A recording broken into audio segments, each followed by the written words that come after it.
क्या लगता है सतपाल राजा या अनुराग ठाकुर? नहीं, अनुराग सिंह ठाकुर 400 पार।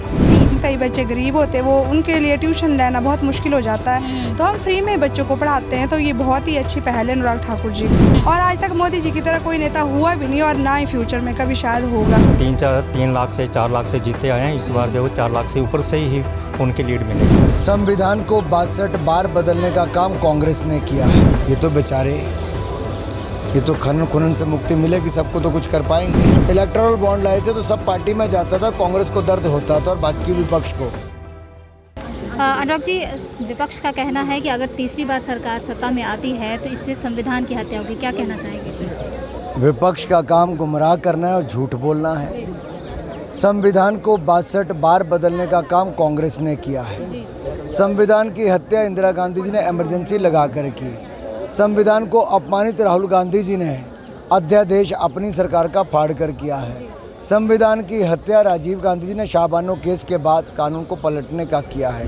ये कांग्रेस से हमें उपदेश नहीं चाहिए, क्योंकि कांग्रेस ने तो संविधान निर्माता बाबा साहब अम्बेडकर को ही सत्ता से बाहर, राजनीति से बाहर और चुनाव हरवाने का काम किया। मोदी जी ने तो संविधान दिवस बनाया, बाबा साहब अम्बेडकर के नाम पे पंचतीर्थ बनाए, उनके जन्म जयंती पर अवकाश घोषित किया, और सबसे ज़्यादा लाभार्थी SC ST के किसी की सरकार में हो तो मोदी सरकार में हो। जी, चंदा लो और धंधा लो की स्कीम है सर, चुनावी बॉन्ड में ऐसा कहा जाता है। इलेक्ट्रल बॉन्ड से ये क्लैरिटी आई कि किसको कितना चंदा मिला। नहीं तो कांग्रेस ने तो इतने वर्षों तक पार्टी में कम, परिवार के लिए ज़्यादा लिया है। ऐसे राजनीतिक दल है जो परिवार चलाते हैं, तो पार्टी में कम देते हैं, परिवार के लिए ज़्यादा लेते हैं। इलेक्ट्रल बॉन्ड लाए थे तो सब पार्टी में जाता था, कांग्रेस को दर्द होता था और बाकी विपक्ष को। तो अब देश के सामने आया है कि किसको कितना कितना चंदा मिला है। ये मोदी सरकार ने पारदर्शिता लाई। आखिरी सवाल, आपके जो अगेंस्ट खड़ा किया सतपाल राजा जी को किया गया है, कहा ये भी जाता है कि अनुराग ठाकुर का एक अपना ही स्वैग है, अपना ही स्टाइल है काम करने का, तो क्या उनको ये डर है जो ये ऐसा कहते हैं? देखिए, मैं तो जनता के बीच में जुड़ा रहता हूँ, मैंने तो अपना जीवन ही जनता के बीच में खपाया, इनकी आवाज़ बना हूँ। हमने इनके लिए एम्स के मुद्दे पे लड़े, सेंट्रल यूनिवर्सिटी के लड़े, हमीरपुर के मेडिकल कॉलेज के लड़े, और सब करके दिखाया है। आवाज़ बने, धर्मशाला का स्टेडियम बनाया तो करके दिखाया। ये तो बेचारे, ये तो खनन खुनन से मुक्ति मिलेगी, सबको तो कुछ कर पाएंगे। मैं ये कहता हूँ, मैं तो जनता का कार्यकर्ता हूँ, सेवक हूँ। बैरी में अनुराग ठाकुर का दौरा था, तो पूछेंगे जनता से कि कैसा रहा इनका दौरा। मैडम, आप सबसे पहले अपना नाम बताइए। मेरा नाम चंपा देवी जी।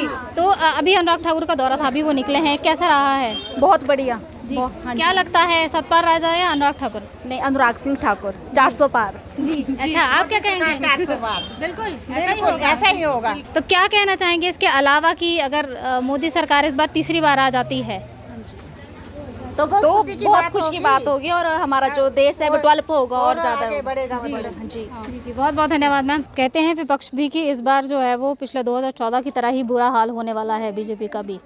नहीं, ऐसा नहीं हो सकता, क्योंकि जो उपलब्धियां जो सेंटर सरकार ने की हुई हैं और अनुराग जी के मतलब टाइम में हुई हैं इस एरिए की और हमीरपुर की और पूरे अपने इलाके की और देश की, उसके लिए तो कभी नहीं हो सकता कि ये बीजेपी सरकार को जो है वो कम वोट पड़े।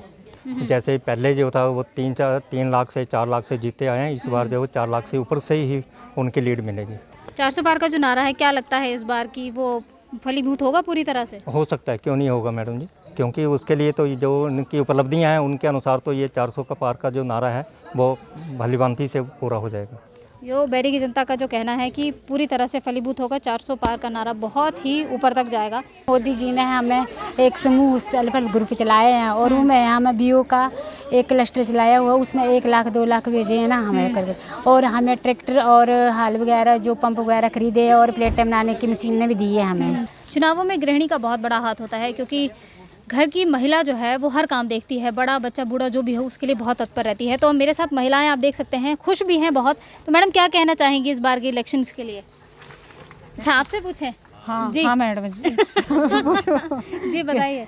इलेक्शन के बारे में मैडम, हम तो इस बार मोदी के लिए सपोर्ट कर रहे हैं। मोदी की जो नीतियाँ वो बहुत अच्छी हैं, उनके बारे में तो बहुत स्कीमें हैं, वो उसका हम गृहिणी औरतें जो बड़ा फ़ायदा ले रहे हैं। जैसे गैस, गृहिणी गैस सुविधा योजना ले लो, फिर जो ग्रुप चले हैं उसमें बड़ी सुविधा मिल रही है औरतों को, बहुत फ़ायदे हैं। मोदी जी की तो बड़ी स्कीमें उनके साथ हैं हम।